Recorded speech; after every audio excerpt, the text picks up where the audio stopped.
Hey everybody, this is Perch. It's a morning. It's a good morning. I don't know. It's a morning. I've got some people who are once again on the freeway deciding to make their own roads and just say, you know what, I'm not staying in this traffic anymore. I'm just going to drive straight down the median and see what happens. And I mean, okay, I guess that's how it goes. Um, Before we get to the mail here, some of you asked. I did a video and a posting on Snow White and specifically the ticket sales that you could see online, and I got a lot of you're better than this Perch. Why are you getting involved in this Perch? And on one level, you're right. It is a stupid controversy. I mean, at the end of the day, I don't know how many times I've said on this channel, it's your money.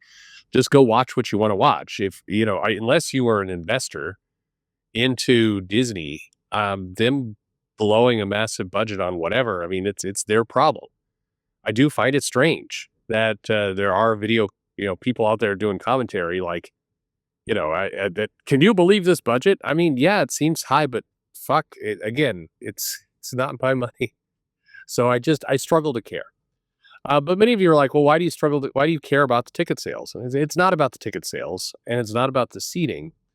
It's that I believe in kind of two principles. One, I think that people should be certainly allowed to have their own opinion on comics. It really, really bugs me when people say, like, I don't like this comic. It's like, you're not allowed not to like it. And that's kind of an extreme, you don't see that a lot. But if you go onto Reddit, you'll see it a decent amount. I mean, you'll see people getting kicked from boards if they don't like the right comics, if they don't, if they quote unquote are on the right side of history with comics. And that bugs me. Every comic, every movie, everything is going to hit in its own unique way. There isn't there's not a one-stop shop for what makes a good comic or not. Talked about this before too. But just like everybody is owed their opinion, and they get to decide kind of what they want to like and what they don't. At the same time, facts are still facts. And it bugs me when people do what I think is disingenuous stuff. Like they say, look at this empty theater. I went online to buy a ticket for Snow White and look at this empty theater. Ha ha. And it's like, yeah, that's for a Thursday night screening at 10 o'clock at night for a kid's movie. Like come on. That is disingenuous.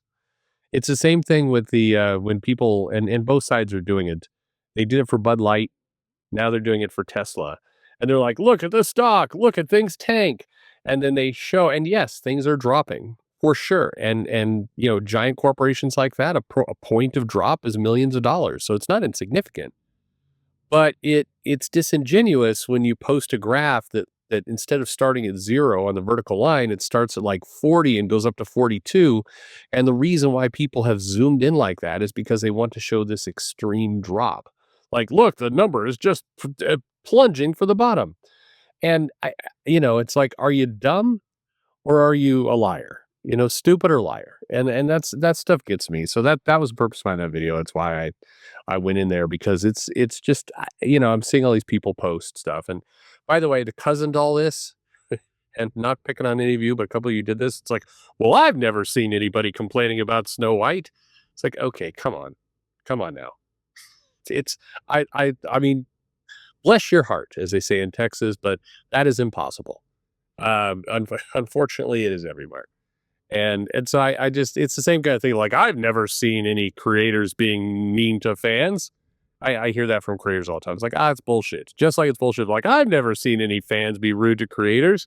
It's like, okay, okay. I get stupid or liar. Where do you want to fall on that spectrum? Anyway, all right. Let's read this mail, which has nothing to do with any of that. It says, "Hey Hey Perch. It's been more than a decade since Disney purchased Marvel and the rise of the MCU. When looking back, it's hard not to see the steady decline in the comics industry. I believe the MCU and Hollywood in general has done massive damage to comics. For example, looking at many current writers, I was surprised to find out how many of them were also screenwriters. But unlike 20 years ago, when we had Kevin Smith and Joss Whedon, we now have the writers of Rick and Morty. I like Rick and Morty, but point taken. Point taken. You can see it in decompressed storytelling. With a lot of modern comics, I feel like I'm reading a storyboard from a movie.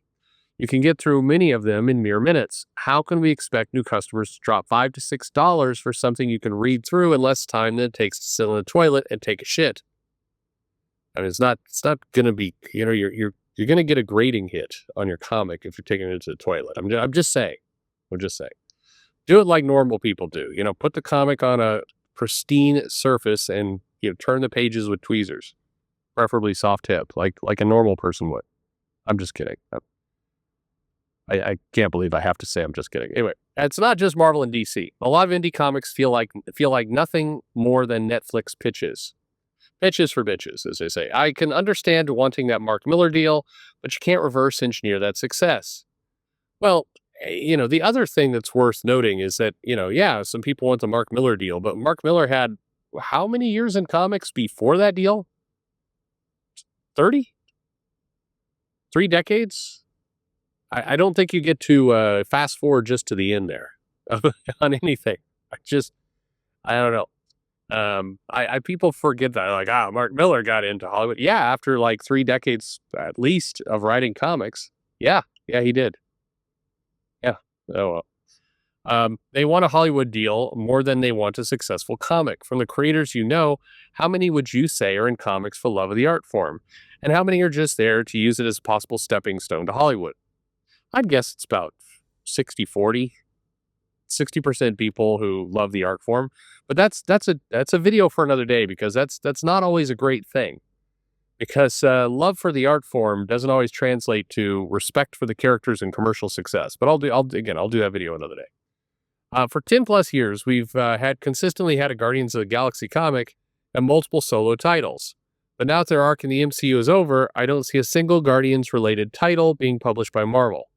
I think that's what Hickman's about to do with, what is he doing? Not Infinity. I don't remember. Anyway, sorry. It's early in the morning. Which one word are we doing here? It's not Annihilation. I already did that. It's Imperial. There you go. I got there. Many of you listening to this right now are just screaming at it, like, you dumbass. Anyway, this is what editing would help in the video. My biggest concern is the MCU grew in popularity. As that Marvel will be known as a movie studio first and publish comics as a side hustle. One can argue we're already there. Yeah, for sure. Hollywood is influencing comics way too much. And it's an industry already creatively bankrupt, relying on sequels, prequels, reboots, and remakes. It sounds like the comic industry, doesn't it?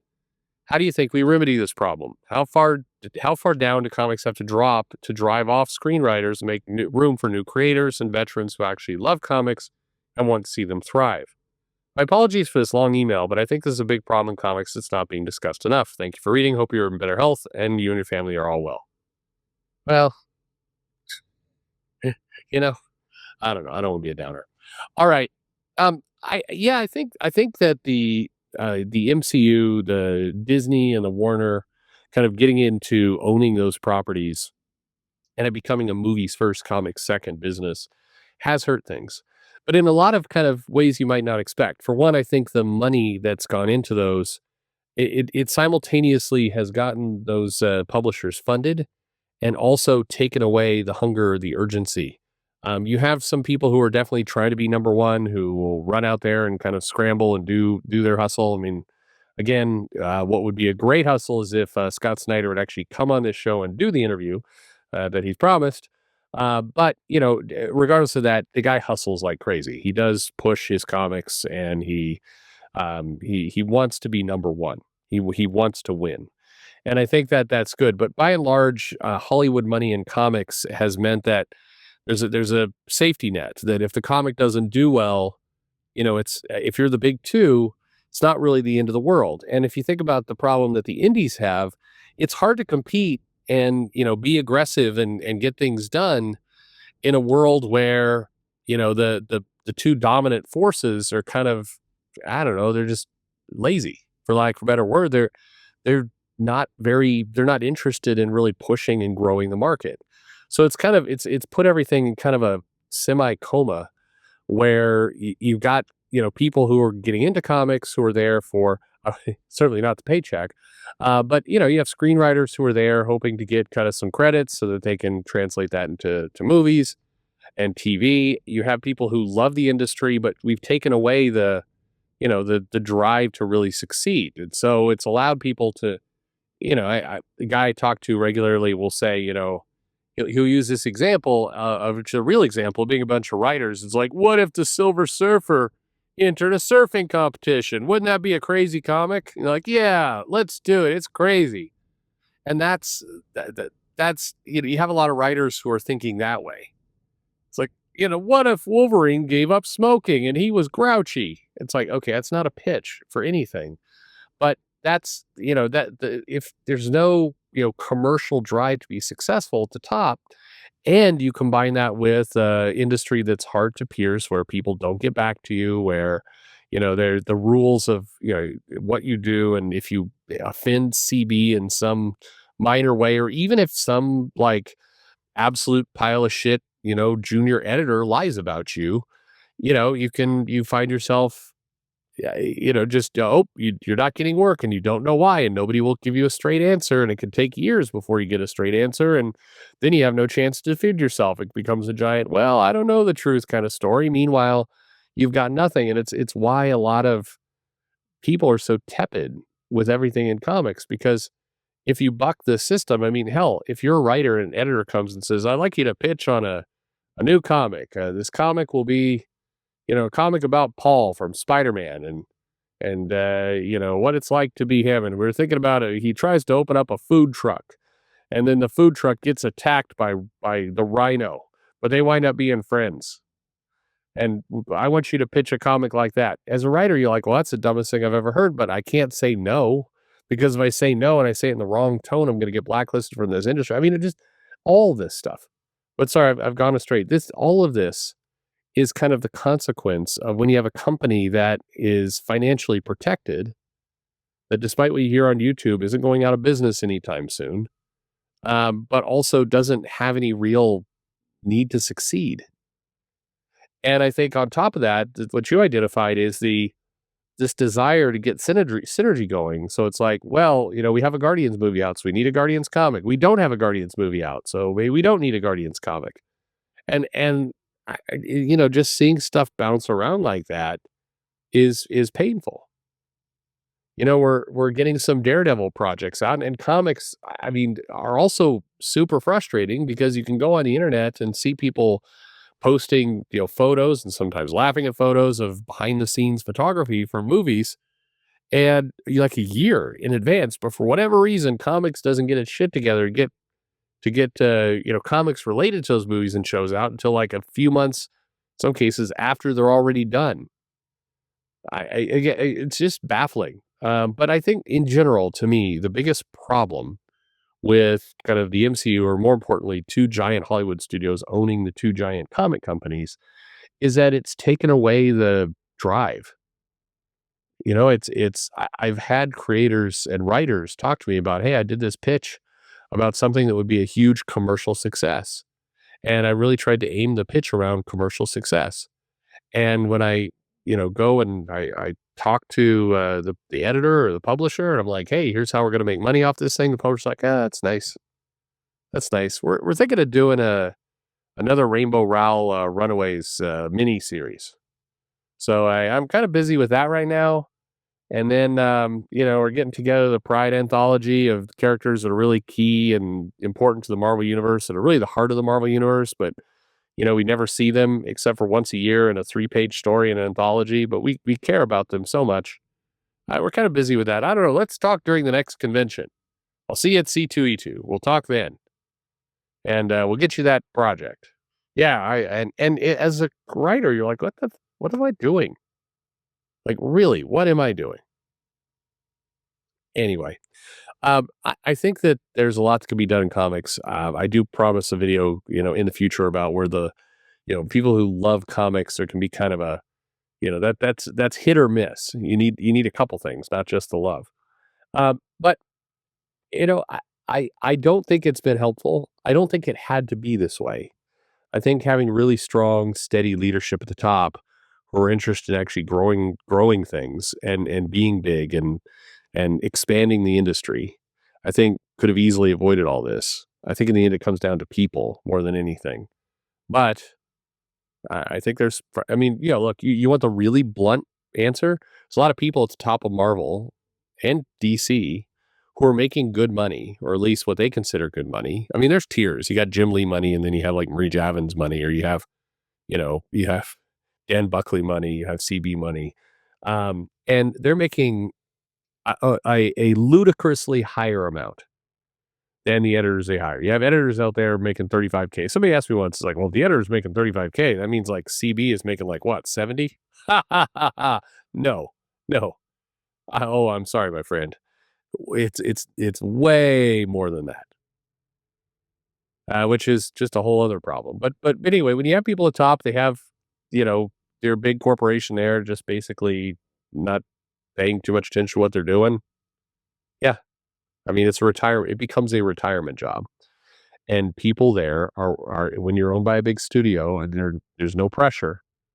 And again, I've said this before. It's like, well, yeah, but if Disney is failing, go woke, go broke. They're going broke. It's like they're not going that broke. They're doing fine. You go to Disney World, it's like ticket prices are so high. Nobody wants woke Mickey Mouse. It's like, yeah, except when you go there, there's still 2 hour long lines for rides, and people it's still crowded. I mean, hell, like my daughter's been asked to go back to Disney World. I would love it if they were going woke, going broke, because those lines suck. So that would be great. But no, it's still quite crowded.